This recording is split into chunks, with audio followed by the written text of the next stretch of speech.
All right, so for today's lesson, we're going to talk about applying the order of operations. And the order of operations I know you've done for a while now, but the order of operations happen to be the rules that are used to establish the way to evaluate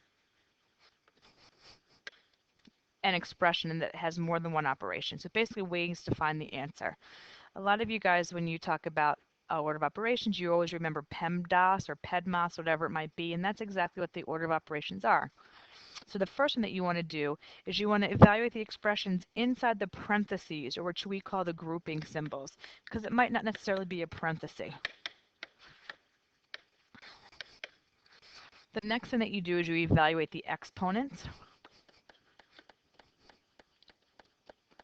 The third thing that you want to do is you want to be able to multiply and divide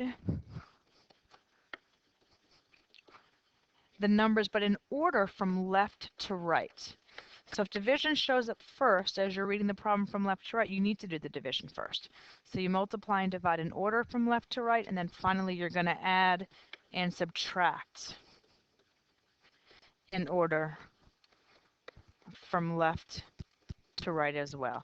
So basically you're going to be following the order of what some people call PEMDAS, other people call it PEDMAS. Doesn't really make a difference. But the grouping symbols count as the parentheses or the braces or the brackets. It doesn't make a difference.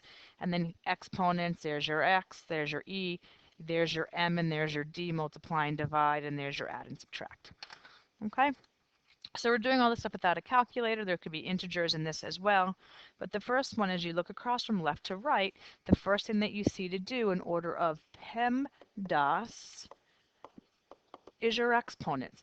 So what I'm going to do is I'm going to go for my exponents first. I'm going to pull up a highlighter here. I'm not sure that I'm in a highlighter.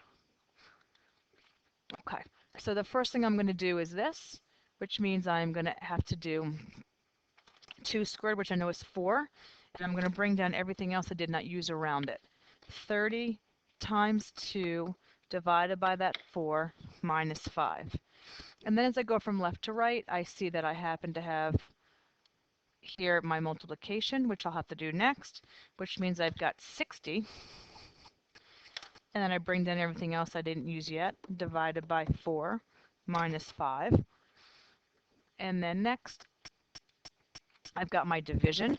60 divided by 4, I know is 15. And what I haven't used yet was my minus 5. And then when I do the whole thing together, 15 minus 5, the answer is 10. So it's nice to be able to see the order that you're doing. Highlighters are great, colored pencils are great, but somehow you need to follow the process that you're using as you're going down and doing each problem. Next one, these are actually some braces that didn't show up, or brackets didn't show up very well.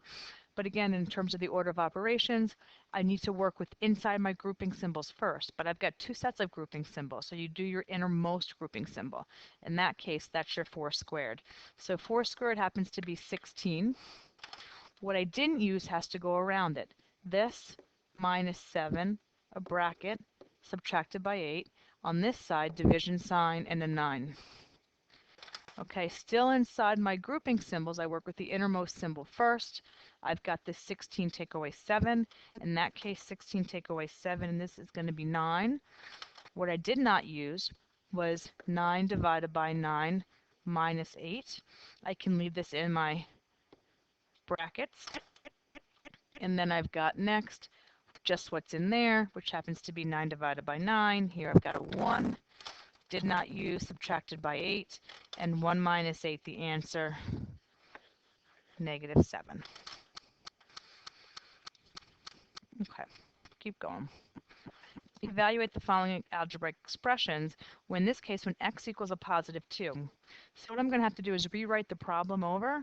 I just need to make sure that as I rewrite the problem over, I plug in the value for the variable.